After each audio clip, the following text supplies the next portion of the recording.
pengungsi tetap, Saudara Nanti Lok Sifuk, Saudara Lim Guan Ing, dan sahabat lama saya Lim Kit Siang, pemimpin Pakatan Harapan yang hadir, masuk Saudara Mak Sabu, tuan-tuan Duta Besar dan Tuan Yang Utama, rakan-rakan yang saya muliakan. Satu penghormatan bagi saya untuk bersama-sama mendengar pandangan dan hujah pengungsi DAP Saudara Lim Guan Ing dan juga dasar dan hala tuju DAP oleh saudara saya Anthony Lok. Kewilaping tajahau, saudara-saudari pandakam. Baik, semalam saya di Kongres Anjuran Mara untuk bicara keluhan masyarakat Melayu Bumiputra dan masa depan. Hari ini saya dalam Kongres DAP. Itu saja akan memberi gambaran bagaimana sukarnya mengemudi negara yang pelbagai kaum, pelbagai agama dan pelbagai dasar. Tetapi suatu prinsip yang sama yang dibicarakan oleh rakan saya tadi ialah dasar kita mesti tuntas atau konsisten. Kerajaan Madani mesti mewakili aspirasi denyut nadi perjuangan rakyat Malaysia keseluruhannya. Semalam saya harus beri jaminan tatkala mereka memberikan usul wakaf Mara Madani. Bagi yang perhati, dia akan lihat anjakannya. Kalau dulu kita bicara soal bantuan semata kepada Melayu Bumiputra, semalam kita usulkan supaya anak-anak kelahiran Mara, UiTM, College Mara, Giat Mara, usahawan dan peniaga Melayu Bumiputra yang telah mendapat ganjaran dan bantuan selama ini harus memula dengan memberikan sumbangan balik kepada negara melalui Mara. Ini pendekatan baru, saudara, kerana kita mau memberikan keyakinan bahawa dalam dasar kerajaan Madani kita tidak fikirkan sesiapa. Saya beri penekanan semalam kerana naratif di luar sana tidak ada kecaman tentang dasar negara. Walaupun dia kata kita tidak buat apa-apa, tidak ada skandal yang melibatkan pimpinan negara, rasuah atau penyalahgunaan kuasa. Yang ada ialah memperalatkan isu kaum, bahawa kerajaan ini lemah kerana tunduk kepada kuasa parti-parti, khususnya DAP. Itu saja naratifnya. Apakah mereka tak kenal DAP? Dia kenal. Dalam Pakatan Rakyat dulu hampir 15 tahun PAS bersama DAP. Semasa PH di bawah Tuan Mahathir, orang-orang yang sekarang bersatu itu pernah duduk semeja dengan pimpinan DAP. Apakah luahan mereka itu luahan kenyataan yang benar? Tidak. Luahan golongan yang desperate. Ini yang dikatakan desperados dalam politik. Tidak ada dasar, tidak ada kritikan dasar, tidak ada cadangan baru, tetapi bawa gendang lapuk lama, yaitu menakutkan golongan Melayu tentang kemarahan kelompok Cina, apalagi yang diperjuangkan dengan lambang DAP. Jadi sebab itu dalam majlis itu yang keseluruhannya masyarakat Melayu Bumiputera, ia tegaskan tidak ada hasrat menyisihkan golongan ini, malah langkah-langkah diambil supaya ada langkah untuk mengangkat martabat mereka dengan usaha mereka sendiri, dengan pengorbanan mereka sendiri, dengan sumbangan mereka. Hari ini saya berdepan dengan rekan-rekan saya dalam DAP dan saya tegaskan apa dia keunikan dan keistimewaan DAP. Ini DAP, walaupun naratif di luar sana dipermainkan hanya isu kaum, tetapi percayalah, dalam sejarah politik tanah air, DAP dan pimpinan Kit Siang, Chen Man-hin, Karpal Singh ketika itu, termasuk Patu yang disebut, itu yang dikatakan suara denyut nadi rakyat, voice of conscience. Soon after independence, of course, there were voices, expression about fault lines in the government, issues of corruption, poverty, inequality. But DAP became, through prominent leaders, courageous, outspoken, had to undergo oppressive draconian laws. They were the voice of conscience, talking about democratic accountability, talking about transparency, and exposing corruption involving political leaders at that time. I salute them because they created and began this mass education of Malaysians, particularly among the young, what governance is all about.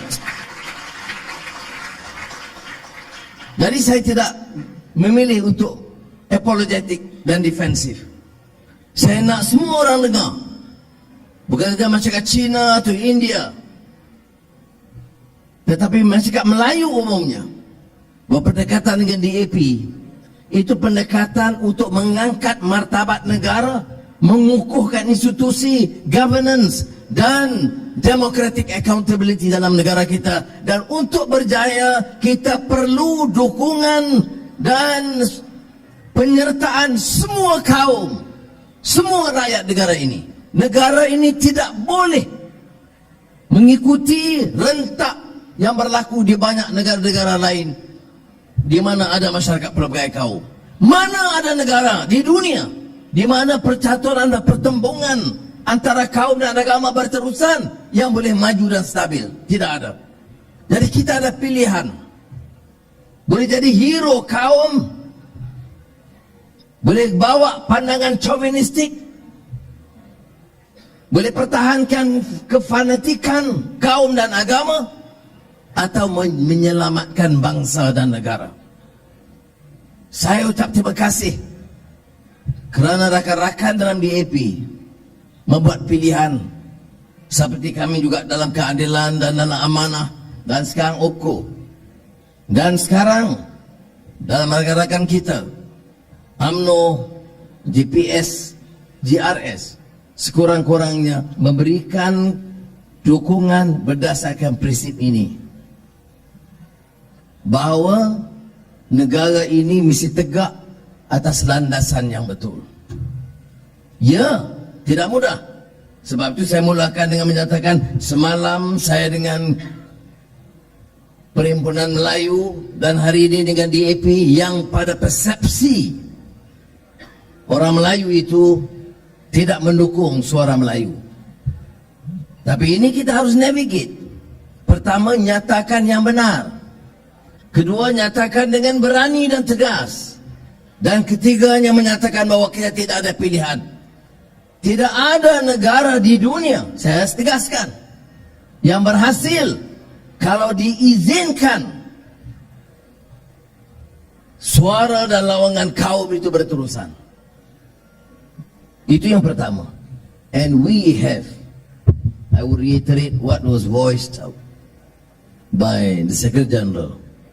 We have taken the right decision and we are on the right path.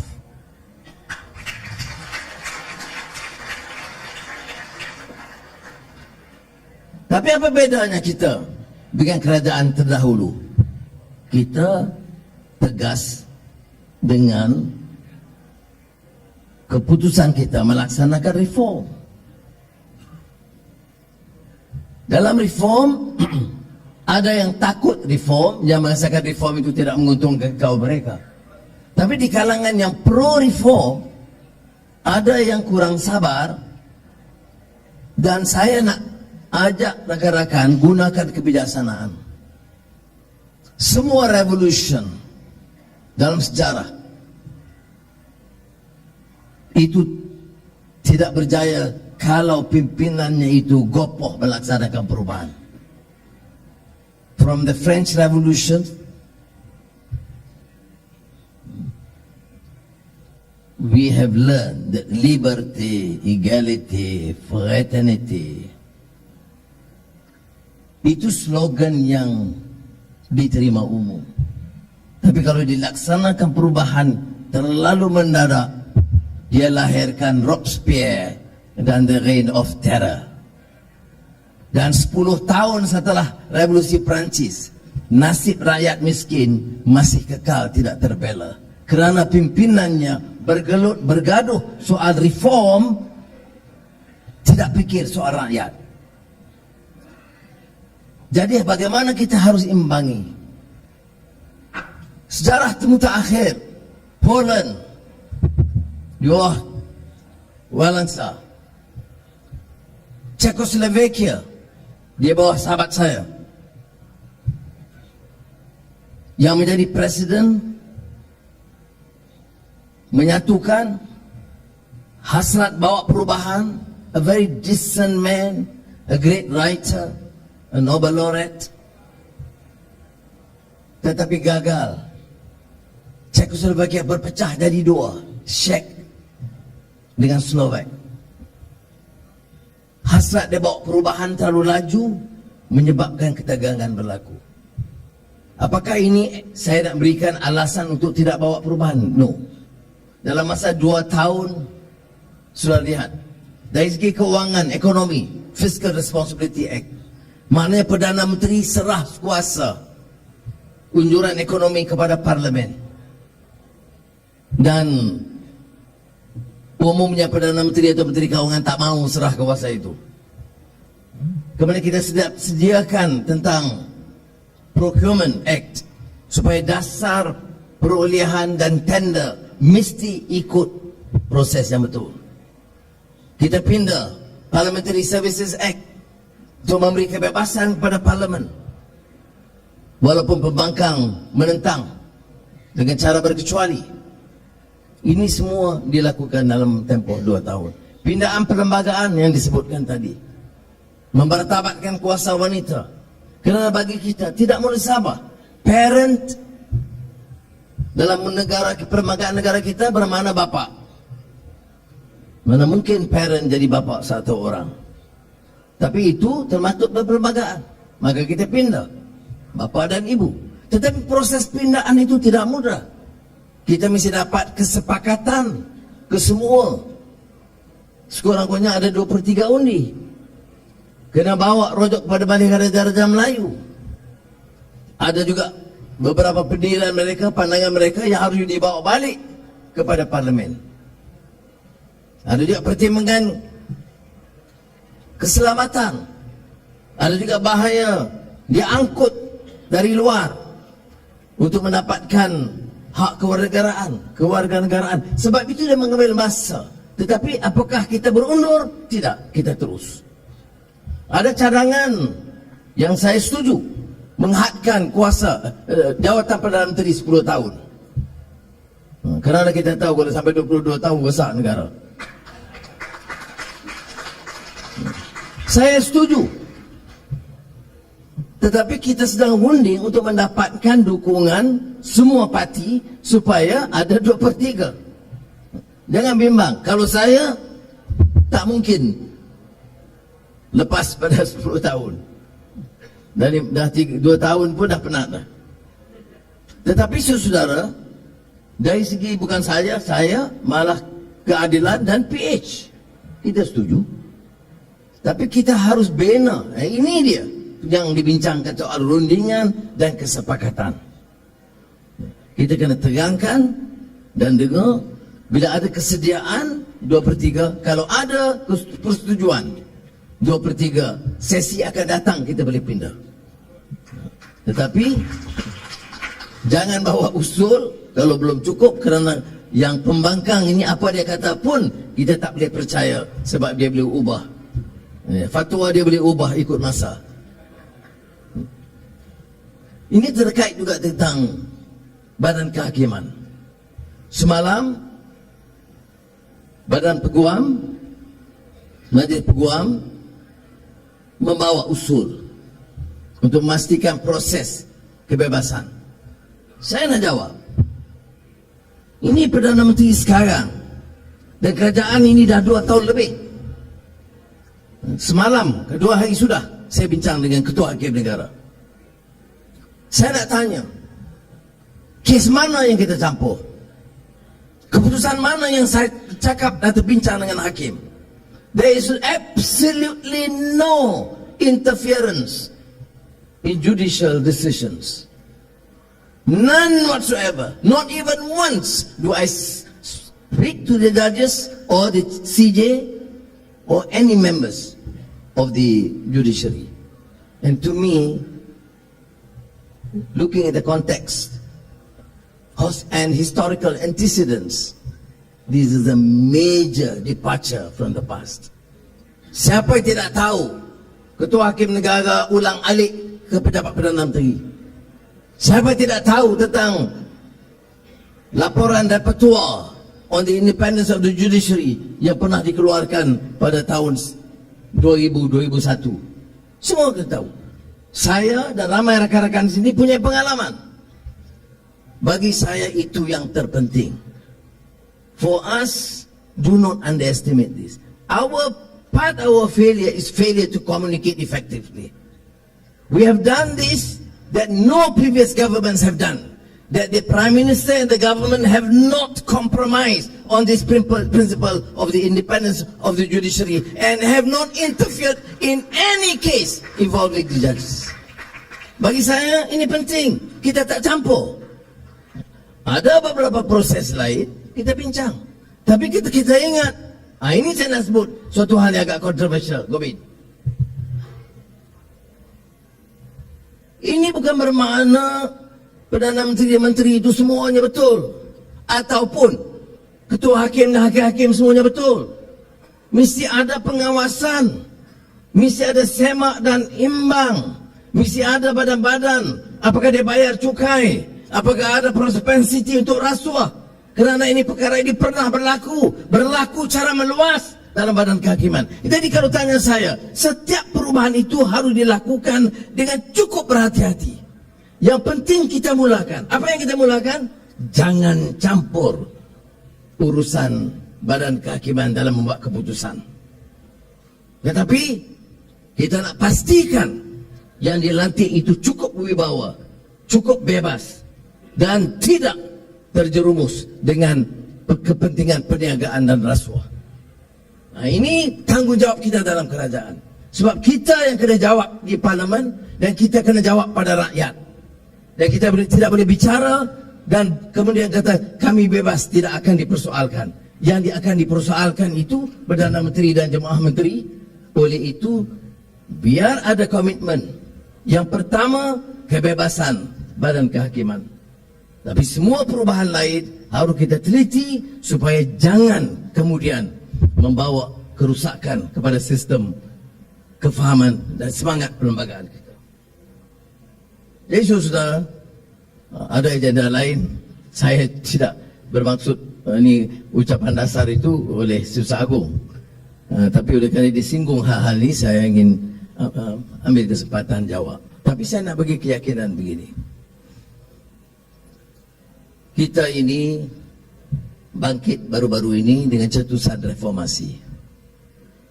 Dan zaman saya dalam hidup yang penuh ujian dan derita, masuk keluar penjara, sahabat-sahabat di sini tetap setia dan berprinsip.